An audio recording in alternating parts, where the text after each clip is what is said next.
Bonjour à tous, donc aujourd'hui nous allons voir la base et surtout le début de la physique, donc des forces, donc surtout plus particulièrement les vecteurs. Nous allons commencer par les principes de base qui sont comment déterminer un mouvement. Donc je vous ai mis les trois types ici, donc rectiligne, circulaire, curviligne, qui peuvent être uniformes dans tous les cas que j'ai fait, même si bon, c'est pas très très beau comme j'ai fait. Ou alors, ils peuvent être accélérés ou décélérés. Voilà, ça sera pour désigner un mouvement. Ça peut être des questions qu'on vous propose, mais de toute manière, tout à l'heure, on fera un exemple complet qui expliquera tout. Là, je vais vous expliquer les deux choses très importantes que vous aurez sûrement besoin, que vous allez avoir besoin pour tout le reste en tout cas de ce chapitre. Donc voici la première chose à savoir et la deuxième. Alors la première, c'est évidemment la formule V est égal à D sur T. Donc la vitesse en mètres par seconde est égale à la distance en mètres sur le temps en secondes, sur le delta du temps. Donc ça, c'est la première que vous devez savoir. Si on ne vous dit rien, ça veut dire si on ne vous dit pas comment calculer le V, la plupart du temps, prenez partie du principe qu'il faut tout convertir en mètres pour faire mètres par seconde. C'est voilà, la chose la plus courante dont vous pourrez exprimer V. La deuxième, donc, c'est comment on passe des km/h par des minutes par seconde. Il va falloir multiplier minutes par seconde fois 3,6 ou diviser par 3,6. Alors maintenant que vous avez bien enregistré ça, j'espère que vous l'avez bien noté dans le coin de vos têtes, on va passer à un exercice type.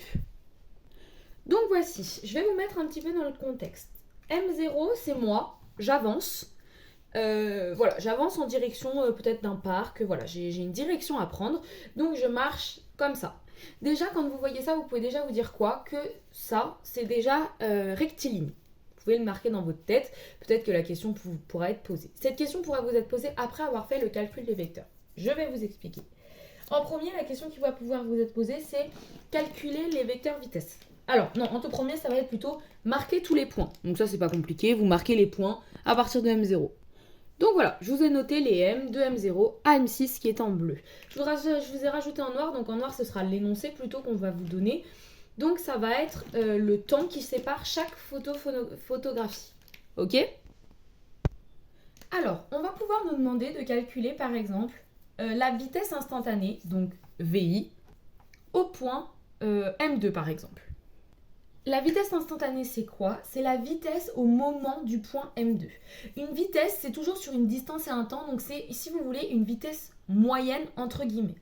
Donc VI, ça va être égal à la distance entre M2 et M3 sur le temps. C'est bon jusque-là? Et bien c'est parti, alors on va remplacer. Alors, pour le mesurer, je vous explique. Vous prenez votre règle et vous allez le mettre entre M2 et M3. Alors moi ici j'ai 7 cm. Le souci, comme je vous l'ai dit tout à l'heure, c'est que je voudrais l'avoir en mètres par seconde. Donc 7 cm, on va y traduire en mètres. Alors, j'ai oublié d'expliquer quelque chose parce qu'en fait, si je fais comme ça veut dire que j'avance réellement très très doucement, je suis handicapée. Donc, ce qu'on va dire, c'est que 0,5 cm, c'est égal à 1 mètre. Voilà. Donc, là, on était à 7 cm. 5 cm est égal à 1 mètre. Donc là, on était à 7 cm. Il faut qu'on fasse un produit en croix. Combien de mètres? Alors, j'ai converti le centimètre, le 1 mètre en centimètres pour que ce soit tout dans la même unité.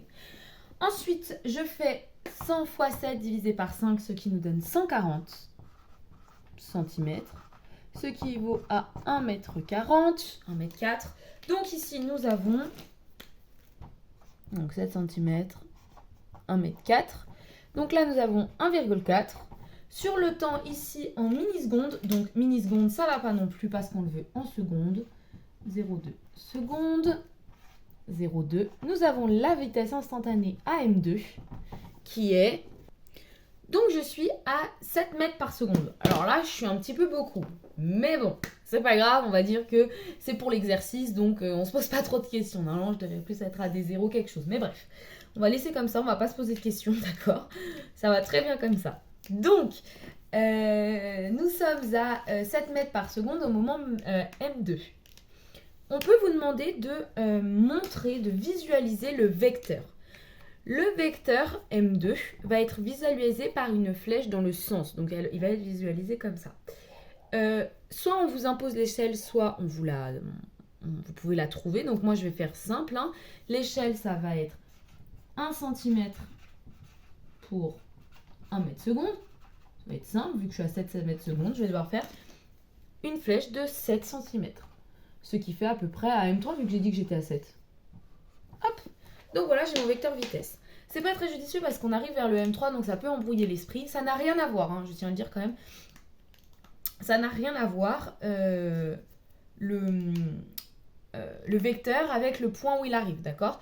C'est juste pour des conversions après plus faciles. Donc là, j'ai fait mon vecteur, tout est bon. On peut vous demander ça pour 4-5 points. Et maintenant, on va pouvoir faire la durée moyenne, enfin la vitesse moyenne. Alors, la plupart du temps, ils vous feront calculer la vitesse moyenne entre ces 2 points et ces 2 points. Vous verrez que la distance n'est pas pareille, donc vous pouvez en déduire qu'elle est rectiligne accélérée. Donc, il faut croire que je suis en train de m'élancer à courir. Alors, comme je vous ai dit, on va s'occuper maintenant de la vitesse moyenne. Donc, la vitesse moyenne, c'est toujours D sur delta T. La vitesse moyenne, elle va être égale à la distance globale parcourue. Donc, de là à là, donc j'ai à peu près mesuré, on est à 45. Je refais mon produit en croix là-haut. Donc, j'ai refait mon produit en croix. Hein. Si 5 cm, c'est 1 mètre, 45 cm, c'est 9 mètres. Donc, ici, nous sommes à 9 mètres. Sur combien de delta T? Alors, soit, attendez, je vais réécrire. Ici, c'est 0,2. Vous avez deux possibilités. Soit vous vous dites, c'est le temps de M0 à M5. Soit le temps de M0 à M6 moins M5, soit vous comptez 1, 2, 3, 4, 5, 6. 6 temps, ça va faire 0,2 fois 6. Pourquoi je dis ça? Pourquoi je dis que ça va jusqu'à M5 quand même, que vous ayez l'explication? Si vous comptez M0, ça va faire 7 M. Vous êtes OK? 1, 2, 3, 4, 5, 6, 7. Ici, il ne faut surtout pas mettre 7. Il faut compter les écarts qu'il y a entre tous. Et donc là, nous sommes à 6. C'est pour ça que je dis qu'à la limite, vous pouvez compter... Vous comptez fois le nombre d'avant en fait. Donc vous ferez 1, 2, 3, 4, 5, 6. Bon bref, on s'arrête là. On calcule. Et donc ça nous donne 7,5 mètres par seconde. On sait que là nous étions à peu près à 7. Donc là on devrait être à 7,5 ici. Donc c'est à peu près cohérent. Hein. Si ici on est à 7,5, il en reste 2. C'est à peu près cohérent. Il faut vous dire que là si vous trouvez 0,03, ça va pas. Il y a un truc qui joue pas. Donc là, le 7,5, il est cohérent. Donc on peut se dire que sur tout le trajet, ma vitesse moyenne est de 7,5. Alors ce vitesse moyen, on ne peut pas le représenter tel quel sur le graphique. En tout cas, pour l'instant, on ne sait pas le faire. Mais voilà, pour l'instant, vous avez clairement... Voilà, ça, c'est les bases de comment est-ce qu'on fait la vitesse instantanée et la vitesse moyenne.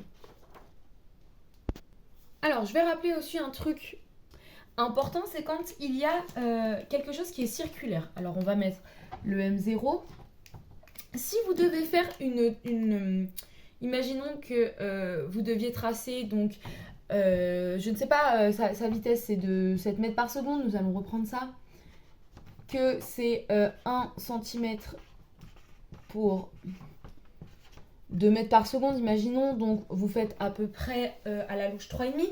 Et bien, quand vous allez faire le 3,5, vous allez le faire perpendiculaire. Donc, 3,5, en fait, c'est à peu près comme ça. Ça va faire à peu près ça. Hop. Il va être à peu près, en fait, perpendiculaire. Donc là, c'est comme si vous aviez un rond. Perpendiculaire au rayon. C'est comme ça qu'il se trace. Voilà, que vous soyez à peu près au courant de comment se trace le vecteur.